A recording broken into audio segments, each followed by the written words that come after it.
Hallo meine Damen und Herren und willkommen heute zu unserem neuen Kapitel 9. Und in diesem Kapitel wir sprechen über meine Wohnung. Das bedeutet, wir können in diesem Kapitel die Wohnungsanzeige verstehen, dann eine Wohnung beschreiben, die Wohnungseinrichtung planen, eine Einladung beantworten und natürlich wir sprechen auch über Präposition, ja, als Grammatik. Und genau, eine neue Vokabeln. So, wir haben hier die Spülmaschine, der Fernseher, der Stuhl, Kühlschrank, Waschmaschine, der Sessel, der Tisch, das Sofa, der Teppich, der Schrank, die Lampe, der Herd, das Regal, der Schreibtisch, das Bett, die Kaffeemaschine. Und dann, wir haben auch hier Räume, ja, in unserer Wohnung. Das Bad, Toilette, die Badewanne, der Flur, die Dusche, das Zimmer und Zimmer. Wir haben verschiedene Zimmer, das Arbeitszimmer, das Kinderzimmer, Schlafzimmer und dann dazu auch noch neue Vokabeln. Wir haben Waschbecken, Waschtafel, ja, die Klimaanlage, die Heizung und dann Wohnzimmer, die Küche, der Balkon. Ja, und dann, wir sprechen jetzt über, was sind eigentlich die Sachen, ja, die in unserem Zimmer gibt, ja, und die es in unserer Wohnung auch gibt. Jadi benda-benda apa aja yang ada di dalam tempat tinggal, kemudian bagaimana cara mendeskripsikan ya atau menjelaskan. Di sini biasanya ada kata yang sangat umum digunakan, yaitu ada es gibt, ya, oder es hat und natürlich plus akusatif. Ya. Jadi contohnya adalah kalau kita misal mau menginformasikan in der Küche gibt es den Herd plus akusatif, die Spülmaschine, das Besteck und so weiter. Ya, dan lainnya. Jadi kayak misalnya di dapur ada kompor, ada mesin pencuci piring, ada alat-alat makan dan lainnya. Ya. Und dann eine neue Vokabel. Wohnung itu ada dua jenis. Yang pertama adalah mobiliert sama unmobiliert.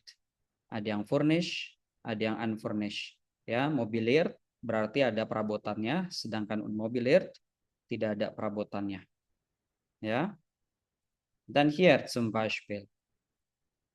Mein Schlafzimmer braucht ein Bett, einen Schreibtisch, ein Regal, einen Schrank, eine Lampe und ein Bild.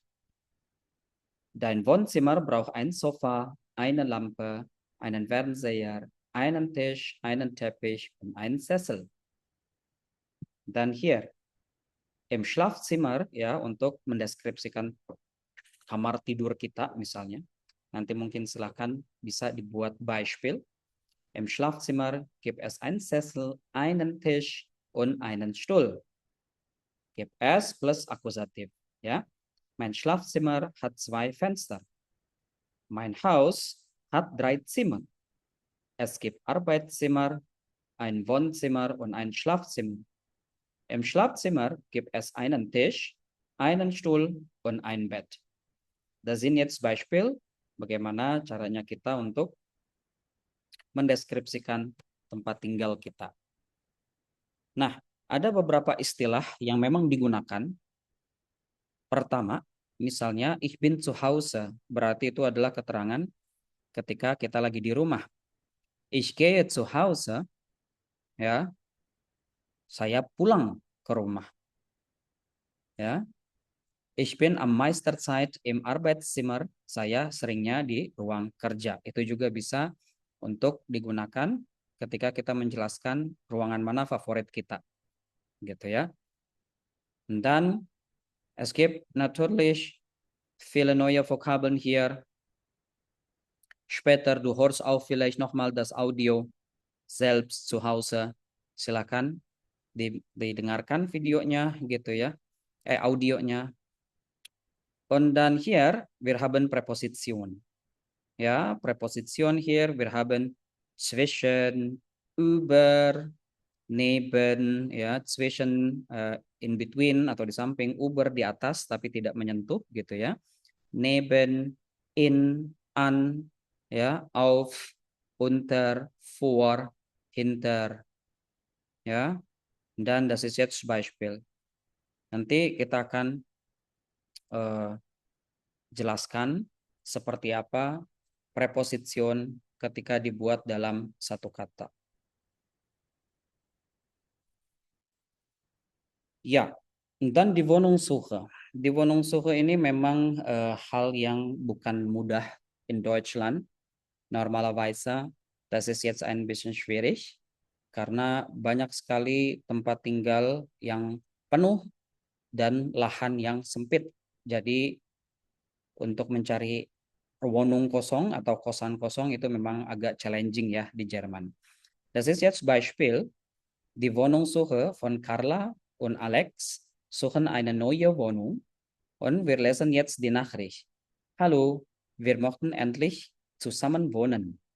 Ja, wir suchen eine Dreizimmerwohnung. Ya, endlich ini artinya akhirnya gitu ya, finally. Küche, Bad, Schlafzimmer, Wohnzimmer und ein Arbeitszimmer ungefähr 80 Quadratmeter für maximal 800 Euro. Ja, 100 Euro ist die Miete, tahu uang sewa. Ya, das ist jetzt die große, ya, luasnya ya, 80 Quadratmeter. Im Zentrum, ya, di tengah kota, gerne mit Balkon, enaknya pakai balkon, oder Terrasse, ruhig und hell, ya, tenang dan terang. Ruf uns oder schreib. Danke, viele Grüße von Carla und Alex. Ja, das ist jetzt die etwas spezifisch über die Wohnung, ya, sesuatu yang lebih spesifik lagi tentang Wohnung. Zimmernya ada berapa? 3. Größe 80 Quadratmeter. Miete maksimal 800 Euro. Ort, tempat di zentrum. Wünsche, harapannya ada Balkon und Terrasse. Ja. Und hier ist Adjektiv. Wir sprechen auch jetzt über Adjektiv. Es gibt teuer, nicht billig, die Wohnung ist sehr teuer oder die Wohnung ist zu teuer. Zu teuer und sehr teuer, das ist jetzt endlich. Mirip ya. Mau bilang sehr teuer atau zu teuer itu juga boleh. Ja. So, das ist jetzt eine Beschreibung von die Wohnungen. Ya, ini adalah sedikit deskripsi juga tentang Wohnung. Ya, nanti silakan didengar audionya. Und dann ideal für Studenten, ya, Apartemen mit Dusche, Nähe Universität. Ya, apartemen dengan kamar mandi dekat dengan universitas. Ja, Zimmerwohnung schön, sehr ruhig, Terrasse mit S-Bahn, nur 30 Minuten bis ins Zentrum. Ja. Und dann hier top renoviert, ya, sudah direnovasi, ya, die Wohnung ist hell oder dunkel. Dunkel itu artinya gelap ya, here. Ada antonim ruhig, laut, tenang, berisik, klein, groß, kecil, besar, hell, dunkel, terang, gelap, teuer, günstig, mahal, murah, nicht zentral, und zentral. Di zentral atau di tidak zentral. Genau. Ja. Und dann, das ist jetzt nochmal die Wohnung. Ja, du kannst nochmal das Audio hören. Das ist jetzt, es gibt Gespräche, ada Gespräche di sini ya. Und dann yang akan kita terangkan adalah wohin. Ya, wohin plus preposition itu kita pakai akusatif. Contoh, hier. Ich stelle meine Gitarre in den Schrank. Ya, saya menaruh gitar saya di dalam lemari. Ich stelle, menaruh. Ya, jadi di sini ada beberapa verben yang akan kita gunakan, ada stellen, legen, bringen. Ya, ini kurang lebih sama konsepnya. Zum Beispiel, ich stelle das Laptop oder den Computer auf den Tisch. Ya, saya menaruh laptop atau menaruh komputer di atas meja. Kita lihat di sini, den Tischnya jadi akusatif karena wohin, kemana naroknya, gitu ya. Und dann ich hänge das Bild an die Wand. Ya, kalau mau menggantung kita pakai prepositionnya itu an, gitu. Ya, kalau wo ya bukan wohin, ya itu biasanya kita pakai datif. Ya, zum Beispiel das Bild hängt an der Wand. Gambar itu tergantung di dinding. Jadi udah tergantung, tidak ada orang atau tidak ada subjeknya yang meletakkan hal tersebut. Ya, contoh, das Essen ist auf dem Tisch. Ya, dan itu juga jadinya dia datif karena wo. Ya, zum Beispiel das Essen, makanan itu di atas meja, ist auf dem Tisch. Ya, makanan itu di atas meja. Nah, ini adalah wo. Ya, kalau wo sekali lagi dia plus datif.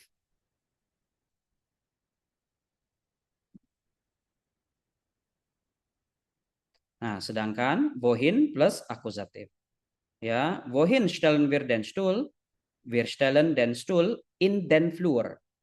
Ja, wir stellen das Bad, wir stellen den Stuhl ins Bad oder in das Bad. Kayak ich gehe ins Kino. Saya pergi ke kino. Dia plus akusatif in das Kino karena gehen, pergi ke suatu tempat, ada pergerakan. Sama halnya dengan yang ada di sini. Wo stellst du das Buch? Ich stelle das Buch in den Schrank. Ja, das ist jetzt akusativ karena wohin. Sedangkan di Katze sitzt unter dem Tisch. Ya, Katze duduk di bawah meja, dia datif. So ist das. Ich hoffe, das ist jetzt klar. Ja, so. Wir machen gleich zuerst eine Pause. Ja, und dann wir sehen uns bei Teil 2. Vielen Dank und auf Wiedersehen.